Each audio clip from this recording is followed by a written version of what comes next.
여러분 반갑습니다. 시촌입니다. 여러분 여기 딱 보니까 어딘지 아시겠죠? 맞습니다. 여기는 제주도입니다. 오늘 살펴볼 경매물건은 바로 이 집인데요. 이 집 가격을 보니까 5,800만원에서 시작해서 현재 970만원까지 떨어졌습니다. 와, 제주도에 시골집이 970만원이면 진짜 싸다. 내가 한번 사볼까? 이런 생각 가질 수도 있지만 결론부터 말씀드리면은 이 경매물건은 굉장히 위험한 경매물건입니다.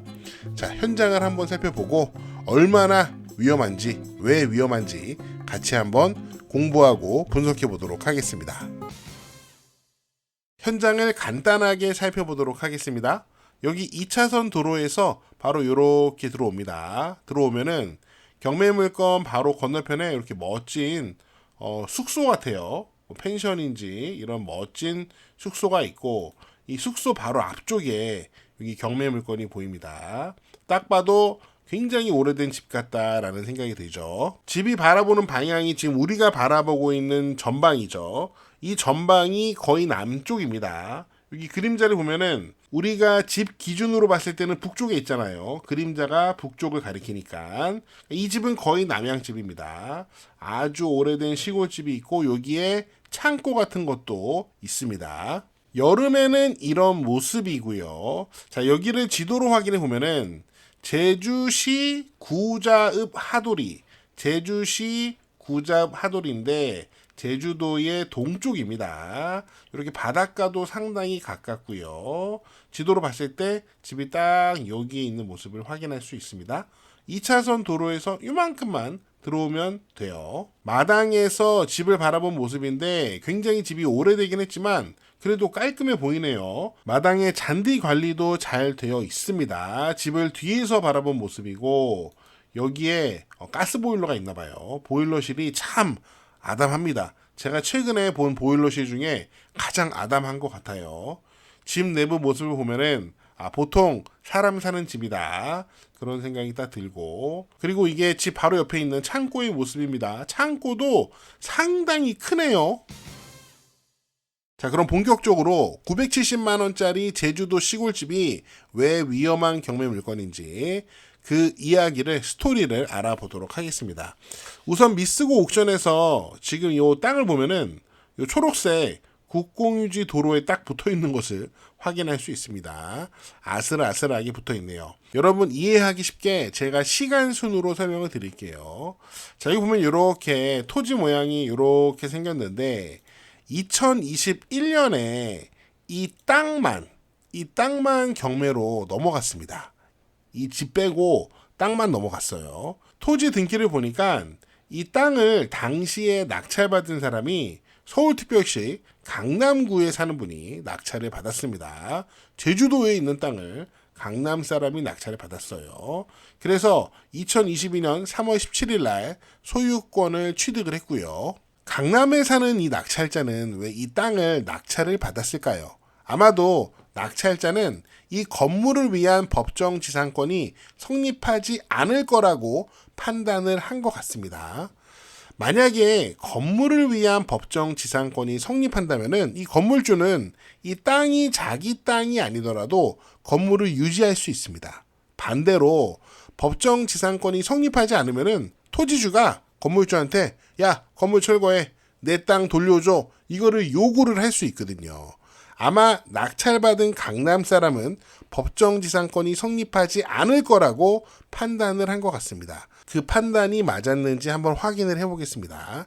당시 기록을 확인해 봤더니 이 토지의 주인은 GD1이라는 분이었어요. 제가 GD1이라고 표시를 할게요. 그 다음에 이 건물 주인은 GD2, 무슨 말인지 아시겠죠? 성도 같고 이름의 첫 글자도 같고 이름의 마지막 자만 다르다는 거예요. 그러니까 아마도 형제지간이겠죠. 시골에 이런 케이스들이 많이 있습니다. 자, 아무튼 간에 아무리 형제라고 해도 땅 주인은 GD1, 집 주인은 GD2, 한마디로 땅 주인과 집 주인이 다릅니다. 여러분 법정지상권이 성립하려면 첫 번째 조건이 일단은 땅 주인하고 집주인이 같은 사람이어야 해요. 그런데 당시 강남에 사는 낙찰자가 딱 보니까 땅 주인하고 집주인이 다르네? 야, 이거는 법정지상권이 성립하지 않는다. 이렇게 판단을 하고 입찰을 한 거예요. 근데 이 판단이 맞습니다. 땅 주인과 집주인이 다르면은 법정지상권이 성립할 수가 없어요. 낙찰자가 이 토지에 어느 정도의 가치를 부여했는지는 저는 모르겠지만 아무튼 이 낙찰자는 이게 법정지상권이 성립하지 않으니까 내가 우선 땅을 낙찰받아서 건물 철거를 요구하고 이 토지를 돌려달라고 해야겠다. 이런 판단을 가지고 낙찰을 받은 거예요. 그래서 이 땅을 얼마에 낙찰을 받았냐. 과거 경매 기록을 확인해 보니 이 땅을 약 1억 3,600만 원에 낙찰을 받습니다. 당시 감정가는 1억 5천만 원 정도 됐는데 감정가 대비 87%라는 비교적 높은 가격에 이 땅을 낙찰을 받았어요. 서울 강남구에 사시는 분이요. 그런데 제가 확인을 해보니까 당시에 이 땅만 경매에 나왔던 게 아니고 이 땅도 여기 이쪽 앞쪽 땅, 이 땅도 경매에 나왔었고 그리고 이 땅도 경매에 나왔더라고요. 그래서 궁금했습니다. 강남에 사시는 분이 요 두 개의 땅도 낙찰을 받았을까? 제가 확인을 해보니까 당시 경매 물건이 경쟁이 치열했어요. 그래서 이쪽 땅은 부산 사람이 낙찰을 받았더라고요. 그 다음에 이쪽 땅은 제주도 사람이 낙찰을 받았는데 확인해 보니까 이 집 주인이 낙찰을 받았습니다. 그런데 이 집 주인이 필요했던 땅이죠. 왜냐면은 자기 건물의 일부가 요 땅 위에 올라가 있었으니까 요 땅이 필요했습니다.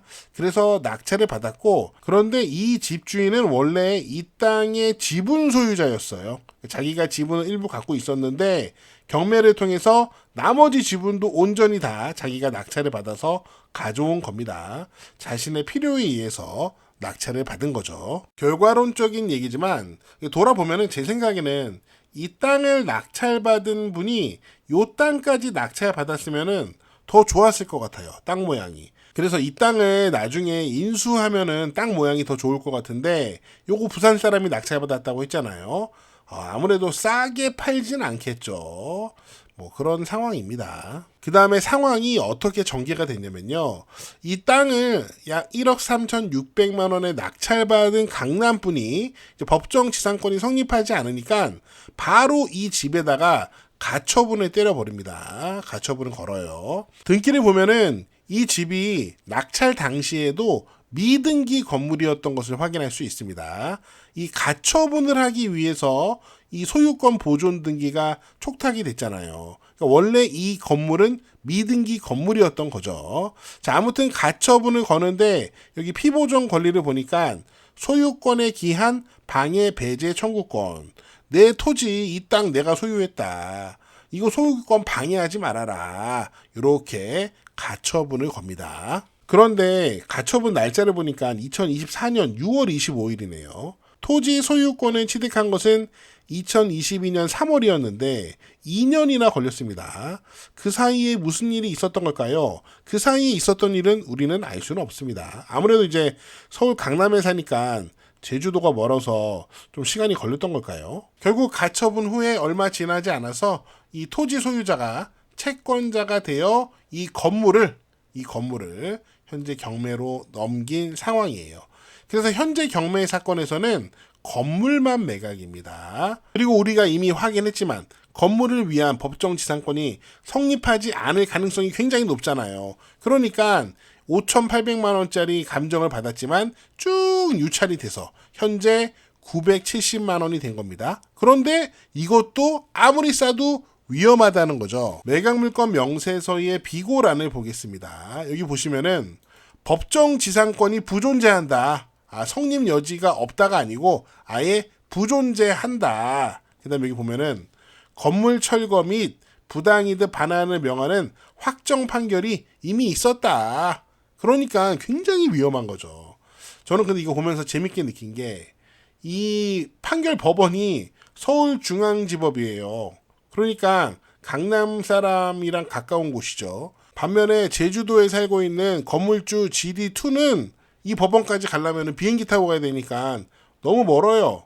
어쩌면 제가 보기에는 법무사나 변호사랑 상담을 한 다음에 이거 어차피 이길 가능성이 없습니다. 뭐 그런 답변을 들었다면 변론에 출석하지도 않았을 것 같아요. 왜냐면 비행기 타고 왔다 갔다 시간 비용 장난이 아니잖아요. 물론 비행기 타고 왔다 갔다 변론에 출석했을 수도 있습니다. 그럼 비용 다 쓰고 또 졌으면은 더 기분이 나쁘겠죠. 그 다음에 여기 하단에 보시면은 채권자 측으로부터 건물 철거에 대한 대체집행 결정문도 역시 제출되었다. 이것도 역시 서울중앙지방법원 이렇게 되어 있습니다. 그래서 이 집은 현재 가격이 970만 원까지 떨어졌지만 굉장히 위험하다. 이런 결론에 우리가 도달할 수 있는 거죠. 이 경매물건을 보다가 이제 몇 가지 생각이 들었는데 첫 번째 든 생각은 어쩌면은 집주인인 GD2는 땅 주인이었던 GD1 자기 형제잖아요. 이 형제가 원망스러울 수도 있겠다. 그런 생각도 좀 들었고요. 또 한 가지 들었던 생각은 앞으로 이 토지를 낙찰받은 서울 강남에 사는 이 토지주는 뭐 건물까지 아마 낙찰을 받게 되겠죠. 그럼 이거를 어떻게 활용할 수 있을까? 그것도 좀 기대가 되고 궁금하기도 합니다. 네, 제가 오늘 준비한 내용은 여기까지고요. 여러분은 어떻게 보셨는지 여러분의 다양한 의견을 댓글로 남겨주세요. 저는 다음 영상에서 더 재미있고 유익한 내용으로 돌아오겠습니다. 여러분, 시촌어게인! 여러분이 지금 보시는 것은 평창의 고랭지 배추입니다. 여러분 김장하셔야죠. 여러분 이거는 제가 돈을 받고 대가를 받고 광고하는 건 아니고요. 저를 평소에 많이 도와주시는 이웃분께서 이번에 절임 배추를 판매하신다고 해서 제가 자처해서 홍보를 하고 있습니다. 평창에서 절임 배추를 판매하는 농업인들이 많이 계신다고 합니다.